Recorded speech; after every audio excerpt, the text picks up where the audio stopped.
Good evening, everybody. It's Steve with Real Progressive. Happy Mother's Day to mothers out there. It's about 11:50 Eastern Standard Time, and I had an opportunity tonight to go out and do something that I haven't done in a long time, and I went ahead and had a good time. I went out and caught a concert tonight. I was able to go see my favorite band, Meshuggah, out in Maryland. But as I was riding home, I got into a conversation with somebody. And I felt like I really needed to go live and tell you this. So, I think about banks all the time, obviously. Banking and money and economics and macroeconomics and things like that constantly going through my mind. And the left is famous for deifying the rich. Famous for deifying banks, famous for deifying anything but our government, famous for deifying the corporate lords, etc. Our government has the power to regulate every last one of them. That's the thing. That's the most important thing any of us can ever know about all of this. Our government is not powerless. Our government is powerful.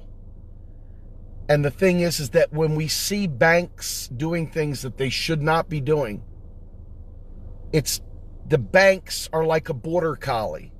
The banks are like the border collie that doesn't have enough yard to run in and actually do jobs. The banks will sit there and chew up your furniture. They'll chew up your couch. They'll gnaw on your freaking floors. They'll dig holes. Okay? That's what border collies do when they don't have the right parameters set up for them. And that's what banks do as well. And so when I hear people talking about the banksters, when I hear people going on and on about banks, I think to myself, a bank can only do what Congress allows it to do. Flash forward, we're on a playground. There's a mommy sitting there with her 3 kids. The 3 kids are sitting there going nuts. They're yelling, they're screaming, they're throwing shit at each other. Now, you could sit there and you could get really angry at the kids for being obnoxious. And they are being obnoxious, there's no question about it. But the kids are under control of the parent. The parent that is sitting there is in control of the children, even though it may not look like it at the time. That parent has authority, legal authority, over those children too. So when a child acts out, and you see people getting all huffy and puffy, and there's a parent sitting there watching them act like fools, you've misdirected your anger. You've misdirected who's got to change. The people that have to change are the parent in that case. Because the kids will follow when a parent lays out the proper guidelines, gives them boundaries, shows them the rights from the wrongs, and sets them up for success. It's the same thing with banks. When banks are left run amok, they do all kinds of horrible things. They charge you $35 for a $2 overdraft, and they do it every day until you got no money. So when you think about what banks do, and you think about who has charge to regulate them, and you sit there and you feel cocksure talking about the banksters, it's like yelling at children because the authority that has the ability to fix them is getting off scot-free once again. Once again, Congress is getting away with murder as usual, as per the usual. It always comes back to Congress, my friends. It always comes back to Congress. And every time you get mad at corporations for doing certain things, all you have to do is remember, it is Congress alone that has the authority to regulate commerce.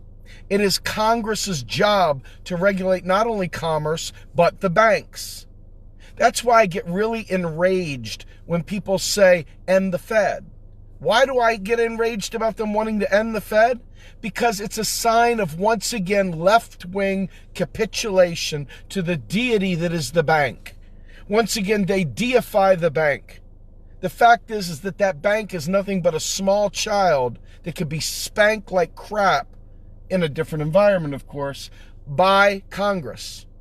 Congress alone could spank the taste out of the Fed's mouth if it wanted to. Congress alone created its charter. Congress alone could change its charter. Congress alone could change any rule governing the Federal Reserve. Any rule, do you understand?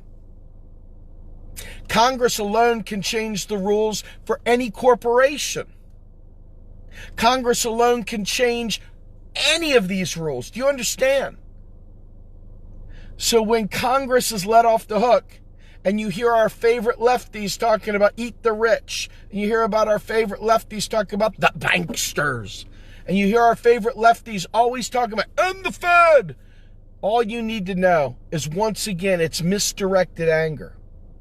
None of these folks do anything without the blessings of Congress. Not one of them. And so when Congress is let off the hook, that means they let us, we the people, down. It's like getting mad at a border collie for taking a dump in your front yard when you haven't taken them anywhere, when they have no place to go, when they don't have any training.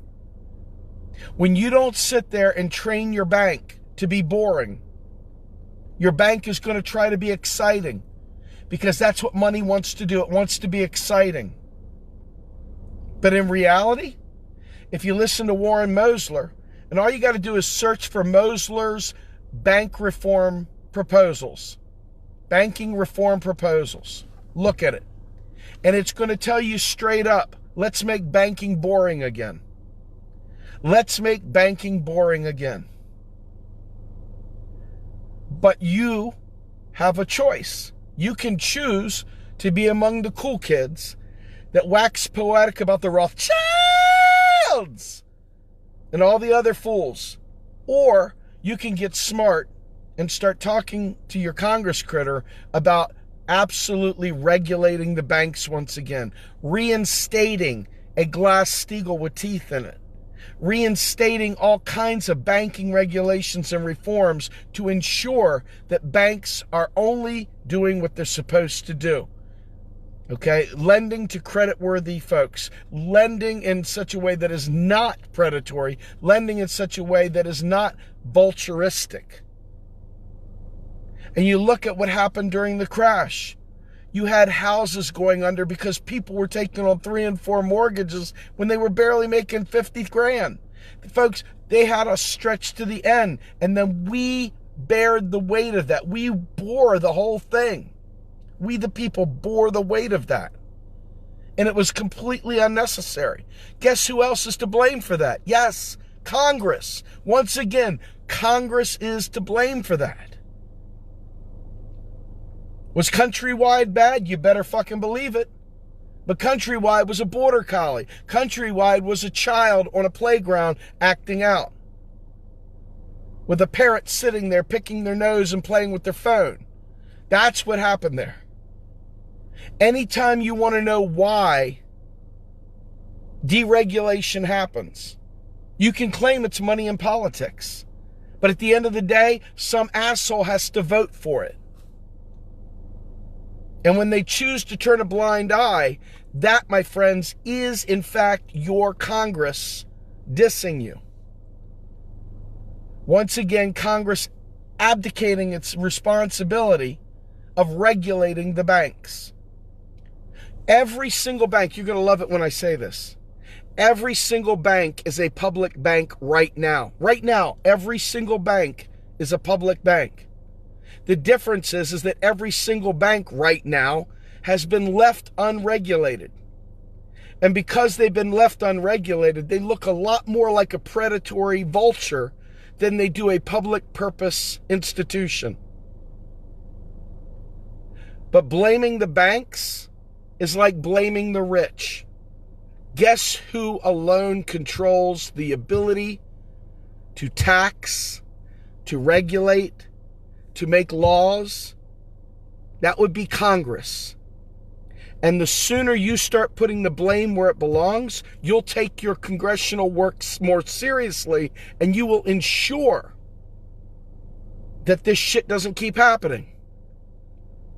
The left which I'm a member of, doesn't know its ass from its elbow when it comes to what the answer to the problems is, because it is so steeped in Marxist mythology, so steeped in the idea that capital is beating them because capital owns the government. If they didn't take a time out and just say, wait a minute, fuck that. Congress, you have the authority right here. I don't care if you use it or not. You will use it. We will make you use your authority to regulate these fucking banks. I mean, seriously, I know it's cool. And there's times where I wish I could pretend like I didn't know better and I could just yell and scream about the banksters. Then I could be a cool, edgy lefty, right? Because I could go along with everybody and you wouldn't think anything different. But I can't, because the left is fucked. Our team is fucked because we allow the people that don't know any better to lead us. We allow dum-dums to sit there and get us worrying about dumb things instead of focusing where the problem is. And it is Congress every time. Every single time. And guess who Congress is? We the people. When you put it in those terms, when you begin to understand, that is where our fight is. That is why we must rise up above the parties and focus instead on making them heed our will.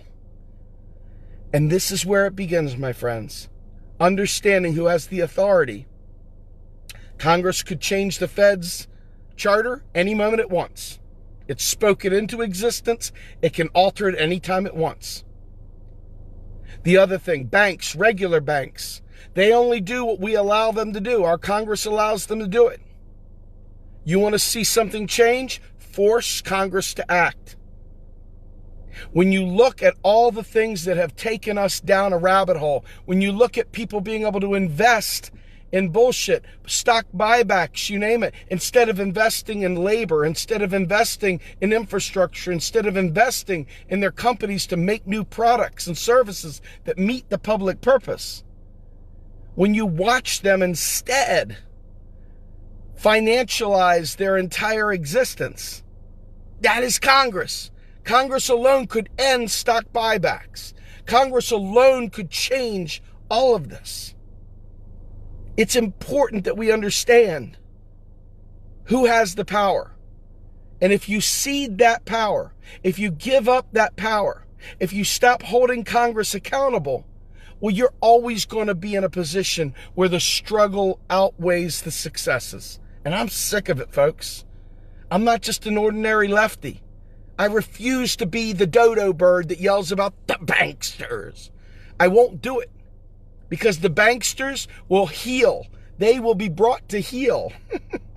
They will indeed be brought to heel when we make Congress act on our behalf.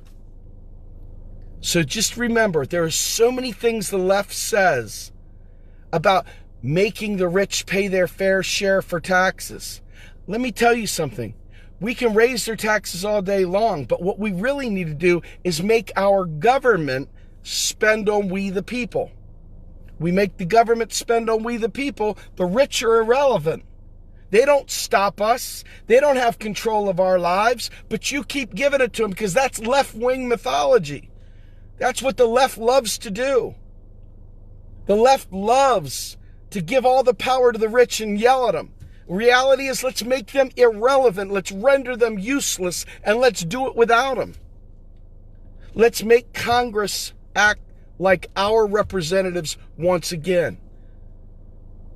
I'm telling you, this is where it is. And it starts with us divorcing ourselves from partisan allegiances and fighting as the 99% one block and demanding they serve us. Finding common ground and demanding they serve us. Because splintered off into little party green, little party blue, little party red, they can ignore us.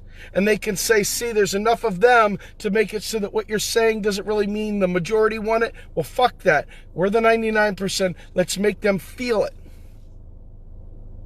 Again, the left deifies the wealthy too goddamn much.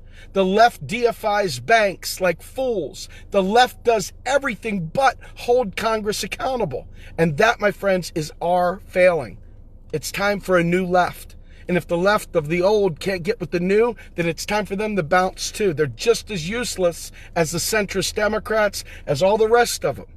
If they're not willing to stand against the real terror, which is Congress not doing its job, they have forsaken their value. It's time for them to move on. I'm Steve Grumbine with Real Progressives. Have a good night, everybody. I'm out.